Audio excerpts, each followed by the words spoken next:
Our minds are like parachutes. They function only when they open. अर्थात हमारे जो दिमाग हैं वो पैराशूट की तरह है। पैराशूट तब तक काम नहीं करता जब तक वो खुलता नहीं है।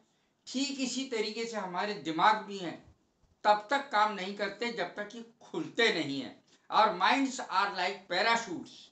They only function when open. जब तक माइंड खुलता नहीं है ढंग से काम नहीं करता। आज जो मैंने टॉपिक लिया है वो है सब्जेक्ट इट। ये डमी सब्जेक्ट है, अर्थात अपनी तरफ से भी लगाया जाता है और कभी कभी खुद ही लगा हुआ होता है नेचुरली, और कभी अपने आप भी लगाया जाता है। इट, इसका अर्थ है यह एक वचन करता। ये एक वचन करता है, सिंगुलर सब्जेक्ट है, और इसके साथ सिंगुलर ही वर्ब आती है, जैसे इज है, वाज है।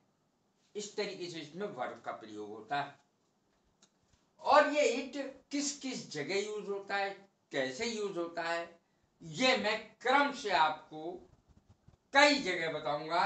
करीब 12 जगह इसका उपयोग कैसे होता है मैं बताऊंगा। टाइम, मेरी घड़ी में 5:15 बजे। मेरी घड़ी में 5:15 बजे, इसकी अंग्रेजी इट लगा करके बनेगी। जैसे it is now 5:15 bye my watch. मेरी घड़ी में 5:15 बजे हैं। 5:15 अर्थात 1 क्वार्टर यानी 15 मिनट हो चुके। इट इज नाउ 5:15, 5:15, 15 मिनट हो चुके हैं, 5:15 हो चुके हैं, अर्थात 5:15 बजे बाई माई वॉच, अर्थात मेरी घड़ी के अनुसार। इसके साथ बाई ही आता है, by my watch, on my watch, at my watch, और कुछ नहीं आता। बाई माई वॉच, इस तरीके से प्रेपोजिशन लगती है इसकी। अब देखें डे, यानी पहले तो टाइम के साथ इट आता है, उसके बाद है डे के साथ यानी दिन के साथ। आज सोमवार है। It is Monday today.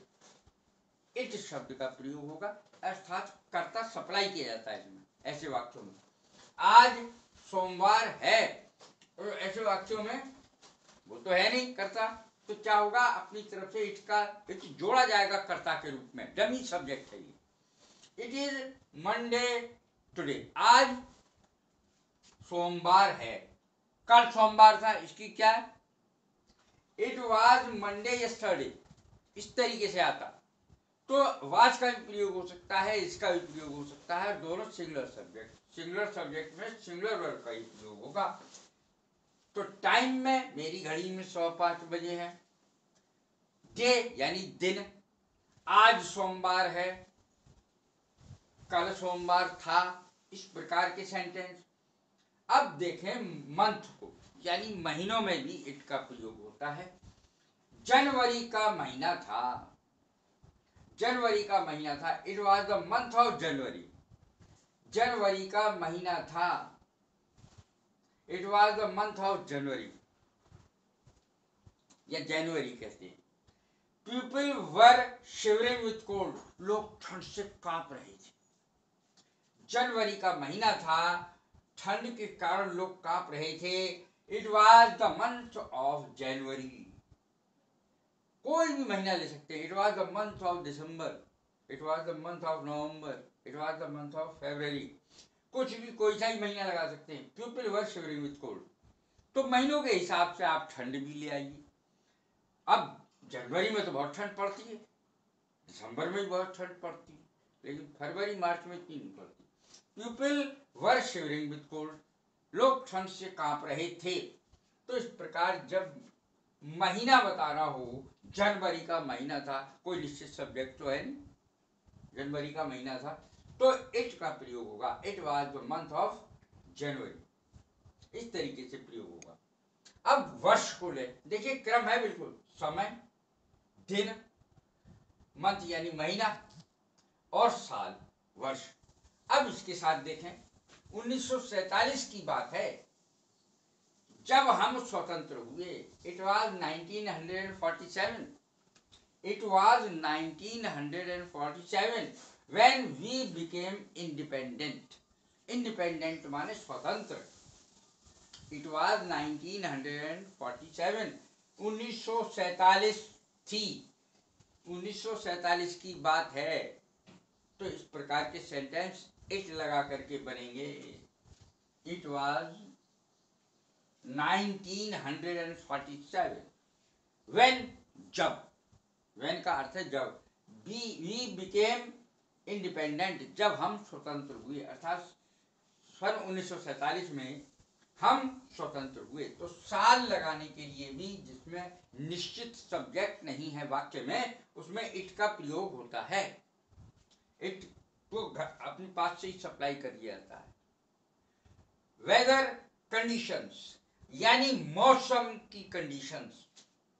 घर के बाहर अंधेरा था. मौसम के बारे में तो ज्यादातर इट का ही प्रयोग होता है. और भी मैं बताऊंगा कई सेंटेंस. घर के बाहर अंधेरा था, तो इसमें तो अंधेरे का आया है, मौसम का इतना है भी नहीं. It was dark outside the house. घर के बाहर अंधेरा था, घर के बाहर अंधेरा था, तो इट का प्रयोग होगा. It was dark outside the house. घर के बाहर अंधेरा था. अब मौसम में एक चीज और है, वर्षा हो रही थी, वर्षा हो रही है. It is raining, it was raining, इस तरीके से आएगा. इट इज रेनिंग, वर्षा हो रही है. इट वॉज रेनिंग, वर्षा हो रही थी. बूंदाबांदी हो रही थी. कभी कभी आपने देखा होगा कि बूंदाबांदी होती है.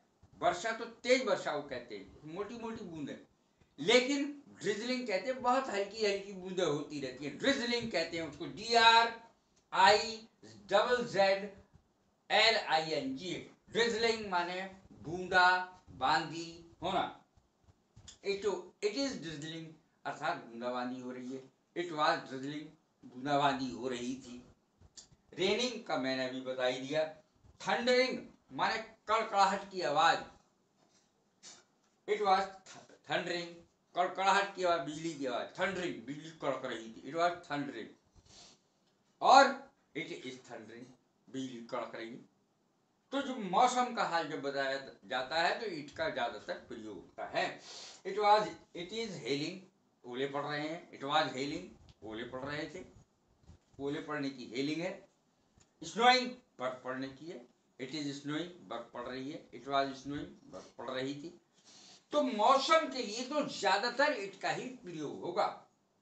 वेदर कंडीशंस में नेचुरल इवेंट, नेचुरल इवेंट प्राकृतिक घटनाएं.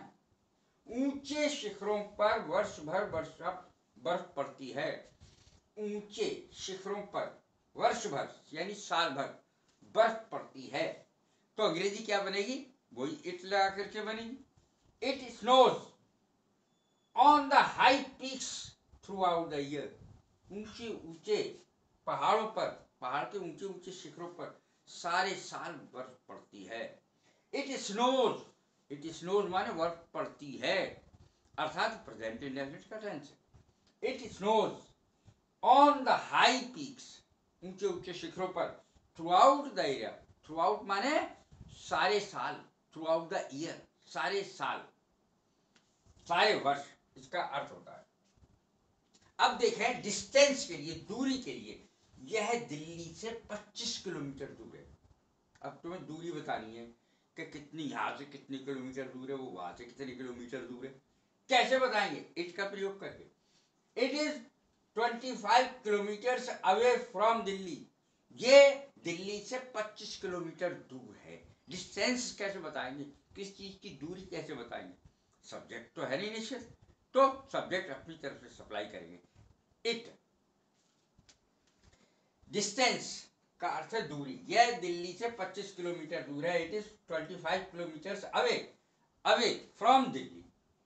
अब देखें ये 8वां. इसमें क्या है कि to tell a lie is a sin. Infinitive है इसमें, कर्ता जो है इन्फिनेटिव है. To tell a lie, is a sin, झूठ बोलना अपराध है। अब यदि इसमें इट का प्रयोग किया जाए कर्ता के तौर पर तो ज्यादा अच्छा रहेगा, वो ज्यादा उचित भी है। वो it is a sin to tell a lie, it is a sin, ये अपराध है, यानी झूठ बोलना एक अपराध है। इस तरीके से इसकी अंग्रेजी बननी चाहिए, ज्यादा उचित है, गलत वो भी नहीं है। To tell a lie, a lie is a sin, ये भी गलत नहीं है, लेकिन ये ज्यादा सही है। It is a sin to tell a lie. Idiomatic use, तुम्हें यह शोभा नहीं देता, it doesn't look nice of you, it doesn't look nice of you, यह आपको शोभा नहीं देता। ये तो वैसे भी अंग्रेजी याद कर लेनी चाहिए। It doesn't look nice of you, यह आपको कोई शोभा नहीं देता है। तो इस प्रकार के सेंटेंसेस में भी इट का प्रयोग होगा। एम्फेसिस, जोर देने के लिए, एम्फेसिस माने जोर देना, जोर देने के लिए। आपने ही उसे चिढ़ाया, it was you who irritated him, it was you, आपने ही, तुमने ही, it was you who irritated him, जिसने उसे चिढ़ाया। इट इज यू, इस तरीके से भी यूज कर सकते हैं प्रेजेंट में, इट इज यू, तुमने ही, इट वॉज यू, तुम ही थे, इट इज यू, तुम ही हो, जिसने उसे चिढ़ाया, हु इरिटेटेड हिम, इस तरीके से प्रेजेंट में और पास्ट में दोनों में प्रयोग हो सकता है। जनरल ओपिनियन, आम तौर से विश्वास किया जाता था, इसकी अंग्रेजी क्या बनेगी? पृथ्वी चपटी है। आम तौर पर लोगों के द्वारा ये विश्वास किया जाता था कि पृथ्वी चपटी है, इसकी अंग्रेजी कैसे बनेगी?